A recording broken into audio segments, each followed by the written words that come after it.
Hey there, friends. Welcome to the Being Brown and Bold podcast. I'm your host, Jess Thomas. We are so glad that you are joining us for all of our amazing conversations about stepping out of our comfort zone, being bold, and taking chances. Today, I am so honored to hang out with Palak Patel. In the food world, she has done it all. She classically trained chef, restaurateur, culinary instructor, private chef, and you probably have seen her on TV, whether it was winning Food Network's Chopped, beat Bobby Flay. She was a finalist on Food Network Star season 14. She's done so many TV appearances, including the Today Show. She had her own digital series on Diwali on Food Network. And then there's all her publishing accolades between Forbes, Bon Appetit, LA Times. It just goes on. And the most exciting thing is the release of her new cookbook that is all plant-based called Food is Love. So I'm so honored to have you on the show, Palak. Thank you for having me.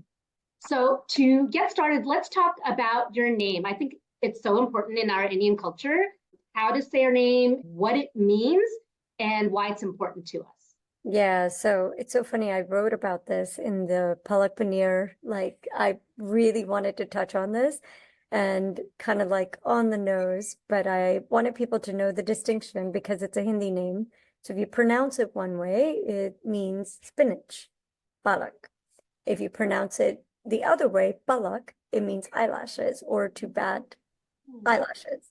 And so there's a big difference in the name of like palak, and everyone thinks I was named after spinach. So, but now we know it's more of like eyelash. That's really cool. So the emphasis is on the first part, palak. Palak, yeah. Awesome. And then at one point you had a restaurant, and tell us about the name and how you picked that. And then the name of your cookbook and how you picked that. So the restaurant name is really funny because when I first moved back to Atlanta, I wanted 2 golden retrievers or like the golden doodles. And I was never going to have 2 dogs, but I was like, oh, if I have a dog, I want to name one Dash and one Chutney. And so that was just like funny on my like board in the office. And I was like, oh, this is a cute name. And that's how Dash and Chutney kind of came to be. Because when I was filling out the form for the restaurant, I was like, we're going to name it. And I look over and I was like, Dash and Chutney. That's awesome. And your cookbook, how'd you come up with that name?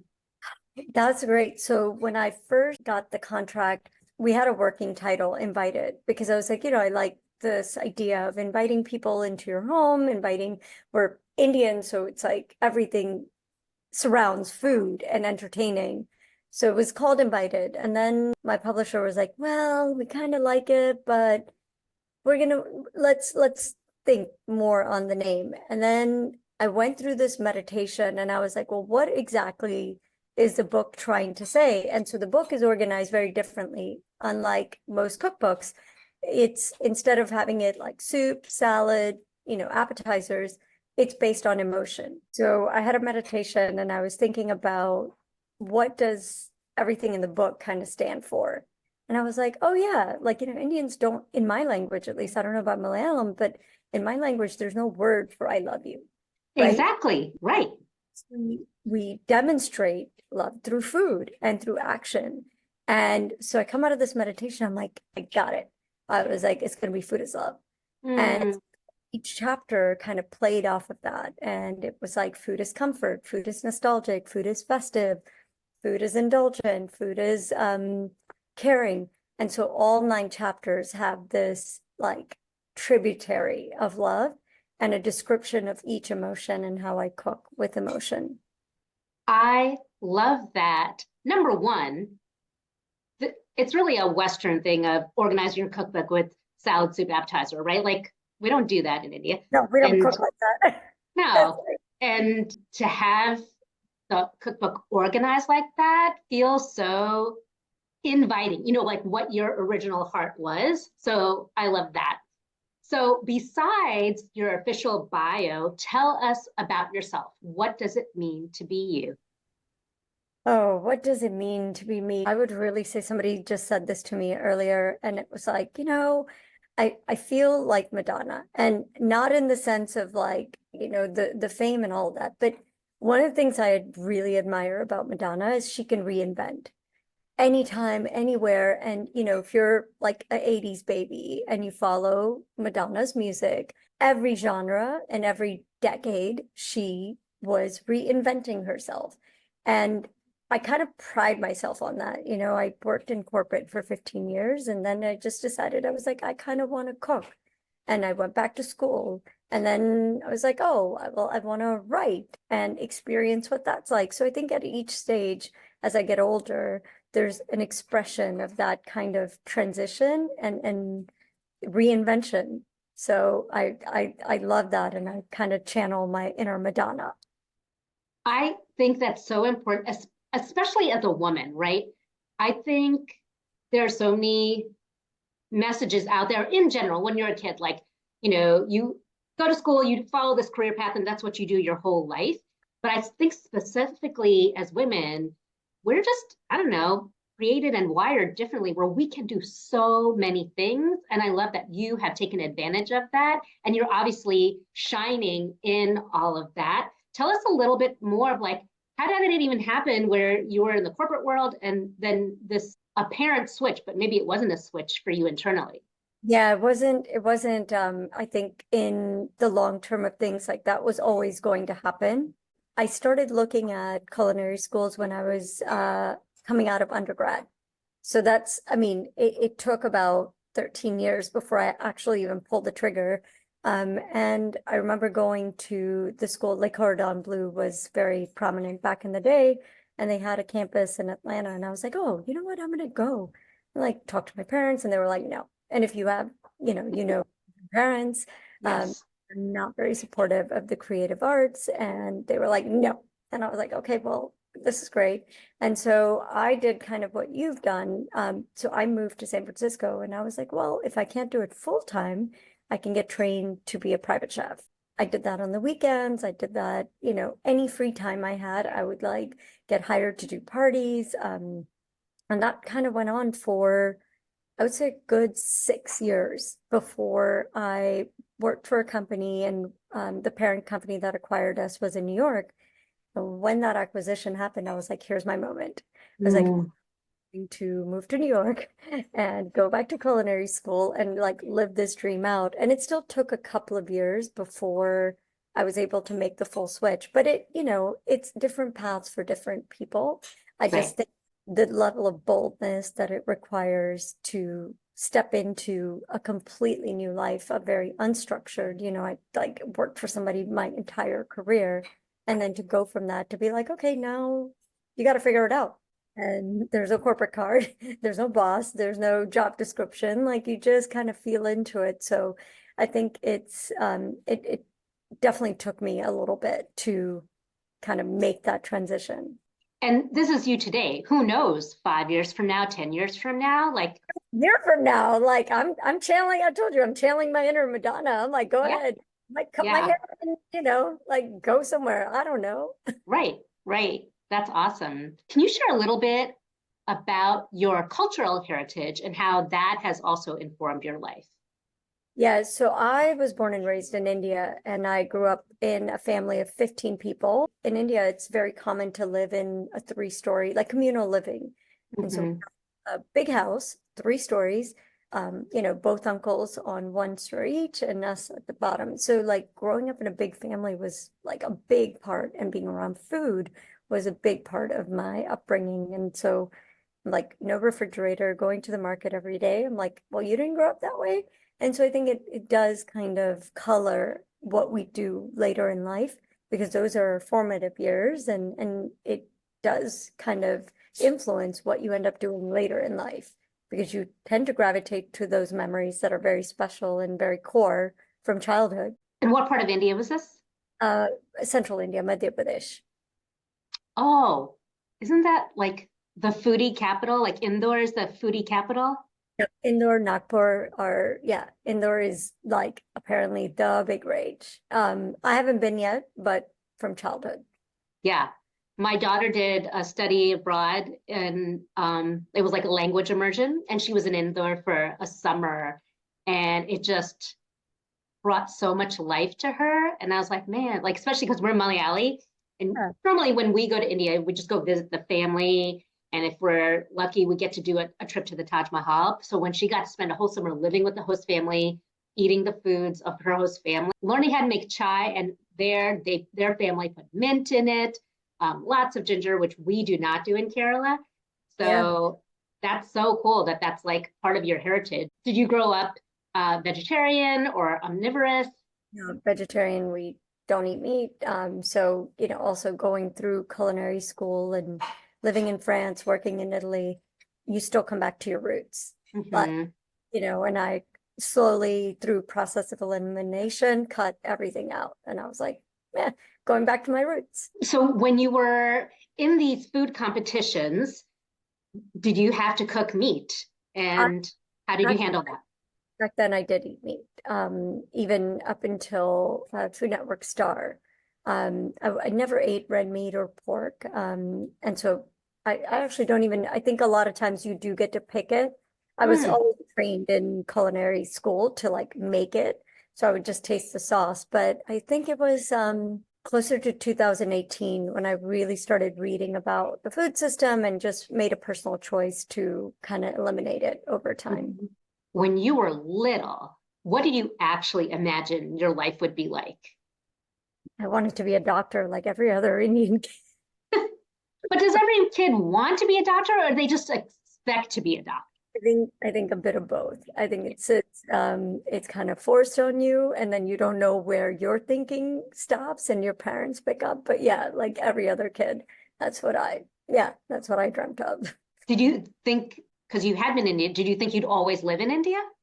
No, so from when I was born, my mom's brother, when I was born, he was already in the States. So we knew that, eventually we were going to move. And because he's been here since he was 18. So now he's almost 70. So he spent his like entire life here. And so I knew that we were going to come. Yeah, it was just a matter of time. It was like conversation at school. People would be like, is this the summer you're leaving? Like, are you to America? So yeah, finally, like in the 90s is when we packed our bags and moved. So then when you were studying at that time, when you were thinking, did you go to pre-med when you went to college, or? So in undergrad, I obviously, again, pre-med, like all, good Indian girls. And then I did, if you're familiar with Grady Hospital, it's like the quintessential trauma hospital in the country. And I did a pediatric internship. And the stuff I saw, like during my first like little bit, I was like, I'm not cut out for this. And very changed to business. Like I don't have the stomach for it. Doubly so for children. I couldn't do it. So why business? Because like that felt easier. Marketing felt like I was like, okay, I didn't know. Like I tried programming and I was terrible at C++. I was like, what is this? I had classes, minored in it, but I was like, I'm terrible at this. And so business became, management and marketing. I felt very natural. And even chatting with professors, like they also are able to kind of see where you naturally gravitate. And they were kind of have a knack for this. And when I would write papers and we did school projects, I found my niche. So I was like, oh yeah, I can think creatively and I can like be around teams. And that's what I ended up doing. And, how handy to have this business background for where you are today to be wise in the way you conduct your business. So you said you were thinking about culinary even in your undergrad. Did you feel like the dreams that you had is different than your peers? You didn't quite fit in, or they didn't quite understand you? Yeah, I think when that was going on, I don't think we had anybody brown on TV. And I'll tell you a very good example. Like growing up, the only brown person I even saw like in the meat when I was younger, so like elementary and high school, it was a Victoria's Secret model. You might know her, Yasmin Gori.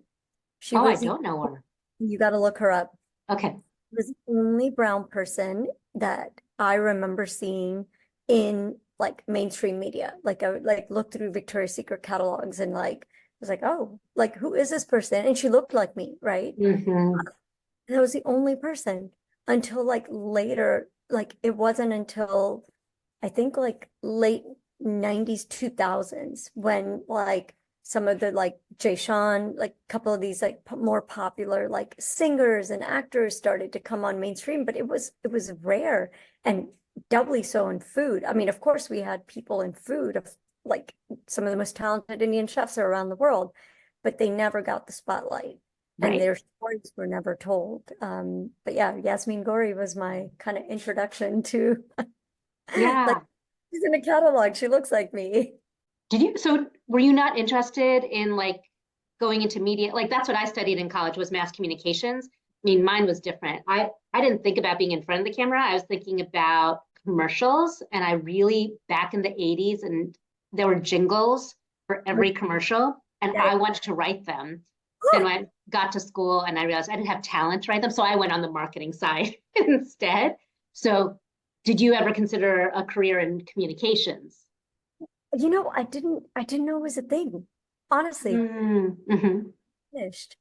I didn't even know it was a thing. I didn't know it was a thing for me. And even all of the TV stuff was like not by design. Like somebody submitted my stuff to Chop. Like I didn't apply. It wasn't like I was like, oh, I'm gonna do this. Like I was like, oh, it was an accidental kind of find that I was, Mm-hmm. oh, I'm actually good at this. But if you'd asked me earlier, no. Like I just wanted to cook, and that was the fun part. I had no idea what a communications degree would entail. Like Mm-hmm.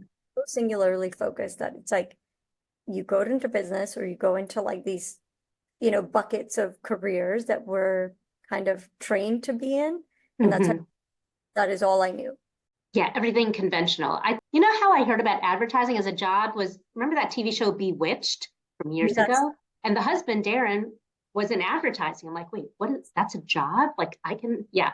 So I wanted like, to, the Folgers, best part of waking up is Folgers in your cup. I'm like, I could write stuff like I can't. yeah, branding, Yeah. tagline. So was Chopped your first foray into the media world? What were you doing at that time?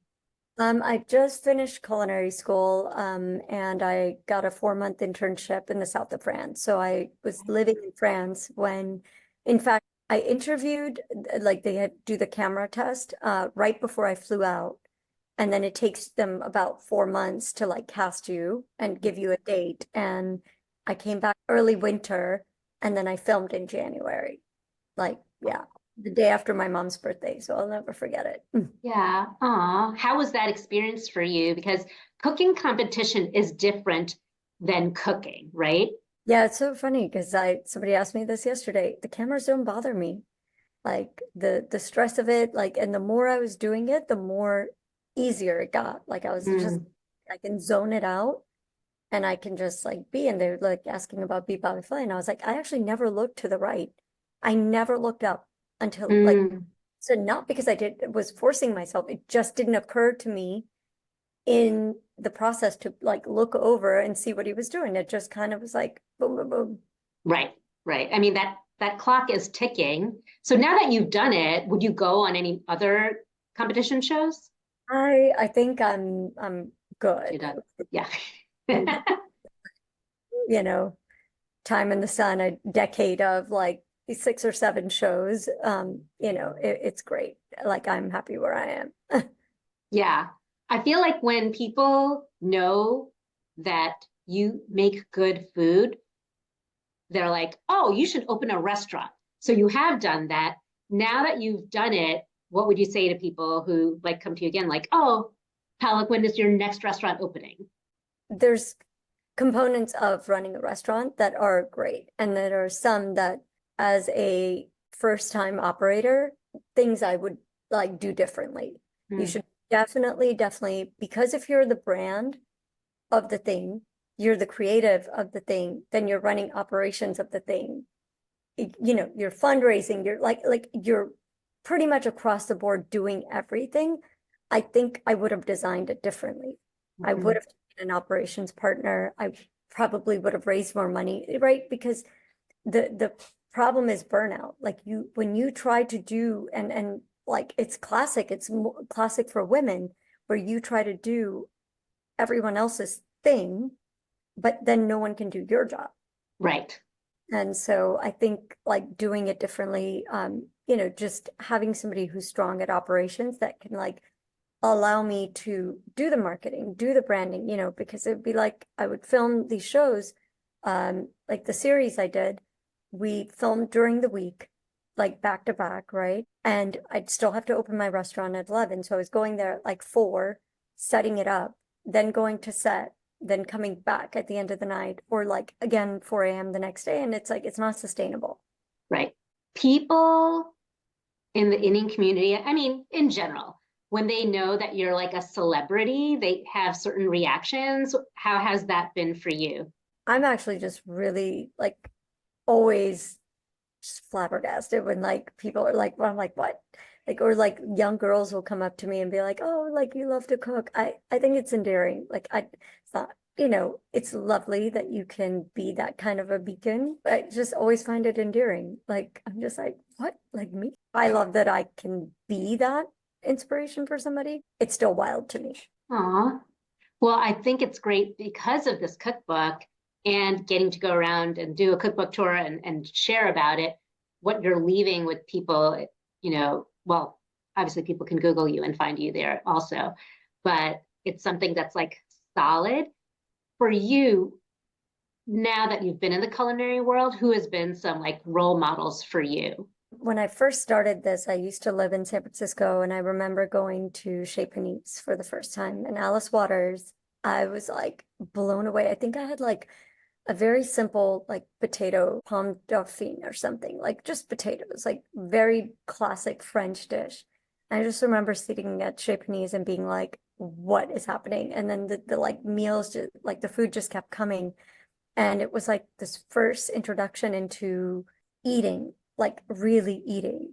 And I would go to the farmer's market, like in San Francisco. I really expanded my palate. And I was like learning about these new foods. I was learning about wine. I was learning about like just the market and produce like I'd never seen before. Like, our pantry in the Indian household is limited. My Meyer lemon from my Buddha's hand to like, it just allowed me this expansion of food. And it was through Alice Waters. It's a dream of mine to go. I've not ever been up there, but we did live in California for 3 years and we were in an agricultural area in Ventura and going not to the farmer's market, to the farm stand. And there's one time I was looking for cauliflower and the lady's like, oh, hold on a second. And she just goes out back to the field and cuts me a fresh cauliflower. I'm like, my mind is blown. Yeah. It's beyond. And that is California. Like that is Mm-hmm. where some of the best food trends have started. I don't even like the word trends, but like way of living and eating starts and Mm-hmm. country kind of catches up. Now you've lived in all different countries, cities. What has been inspirational for you that really stands out in any of those particularly, besides California? But like you said, Italy and France you lived? I think San Francisco, hands Yeah. down, just from a personal, transformation and culinary journey, career change, like everything expansion, like California, hands down. So for you, is your go-to food when you cook for yourself or people are coming over, is it Indian or is it different all the time? Indian inspired. I will definitely have dal. Like I will throw in some Indian mix, right? But then I also kind of take cues. Like if I travel to London and I went to a market and I saw like wild mushrooms, I'll bring that in, right? So this is the beauty of like you're not limited to, and you shouldn't be, right? Like we live in the US where every single like culture is represented here. So why not have that on the plate? As you've encountered so many different cultures, I mean, yes, you live in America, but West Coast is different than the South, is different than tri-state area, but then also in other parts of the world, you've probably seen faith expressed differently. And faith is often very closely tied to food globally. Has any faith or belief system informed your outlook? Not as much as just this idea that we have this common denominator in every culture, and that's food. And, whether you were eating toast and beans or whatever it is. I think it's such a big part of who we are as humans. And it tells a lot about someone by just watching what they eat and how they ate and, what they ate. So I think to me, that is kind of a religion in itself. Culturally, being brown, if somebody's not familiar with your Indian culture, what would you like to explain to them so they can understand your world better? Well, we have a very rich and diverse culture. Obviously, if you're not familiar, not every single Indian person eats the same thing. I think we generally, as a culture, get lumped into, just like Chinese people, get lumped into one thing. It's like, it's Indian food, but there's so much nuance and there's so much diversity in our cuisine that I think I really encourage people to take the moment to no, it's not all curry, right? Like that's such a dumbed down way of taking such a beautiful culture and diminishing it. I think taking the time to understand each thing has a name, each thing has a history. It takes you 5 seconds to Google it. If you like eating it, take a moment to go research it. I know for even a lot of our foods, we didn't have a title for the food, right? It's just what my mom made. She's like, oh, I'm making eggplant. But the way I would expect it to be is because I live in that house and that's how, but if I went to a restaurant, there's no way to order that, right? And something I ask all my guests, your beverage of choice, is it chai? Is it coffee? Is it tea? Is it any other beverage? All day long. Can't have coffee, so chai. Yeah. How do you make your chai? What do you put in your chai? Chai with oat milk, definitely a lot of cardamom. And yeah, I'm a cardamom heavy girl. Same. Growing up, we actually either put no spices or if company was coming, then we'd put cardamom. And I had no idea people put ginger in their chai. But now in my elderly state, I'm like, I know there's good medicinal value to cloves and ginger and cinnamon. I'm just going to put it in there, take my vitamin. Do you have a curry leaf plant? No. Do you use it much in your cooking anyway? I do, but I just buy it. Can't take care of it. Yeah. It's a journey. I've asked most people that on here, and we all have curry leaf plant stories, including naming them, keeping them alive. It's a lot of work. If you travel a lot. Yeah. So no, no plant, just like the house plants, because they are kind of low maintenance, but no plant. Is there something that you would like listeners to know if they themselves are hesitant about making a bold move? Do it when you think about it. Don't second guess. And because the longer you wait, you're going to wish that you had done it sooner. And is there anything that you would like to share specifically about the book or anything else that you have coming up that we can look out for? Yeah, order the book, support brown authors and brown women chefs. So yeah, just if any of the book or any of the stories resonated and makes you feel connected to your own culture, your own family history, that's why I wrote the book. And if it resonates, then support. And yeah, it's available at all major retailers: Target, Barnes & Noble, Books A Million, Amazon, obviously. That's exciting that you're in Target. Yeah. Besides the book, do you have any upcoming plans that we should look out for? Right now, this is consuming my entire life. I have a 6 to 7 week book tour across the country. The book launches in the UK on June 6th. So I'll be doing the UK launch and then back home. So yeah, I have not looked at the calendar past June. I'm very sad that there's no place that we can go to eat your food, that we have to actually cook your food. Although I'm excited to do that because I'm definitely plant forward, and to have some good inspiration, that'll be exciting. And then how can people find you as far as website, socials? Yep, Chef Palak on all social media platforms, and then chefpalakpatel.com on website. That's awesome. Thank you so much for taking the time to share your story, hang out with us. I'm so excited for you, and I'm so glad you're out there representing for us. Because I live in the South also. I live in Tennessee. And so whenever I see a brown person, I'm like, hi. It doesn't happen. I grew up in New York, and New York, I mean, there's so many brown people everywhere. Nobody does it up there. But down here, I'm like, wait, you're down. Who are you? No, I get it. It's and especially in very niche industries, it's really nice to find your tribe and community. Yes. So thank you so much. And yeah, we'll be looking forward to that cookbook. Thank you. And thank you all for joining us on this episode of Being Brown and Bold. You can find all the links for the show below, and we will be right back next time with another amazing episode. Till then, be wise and be bold.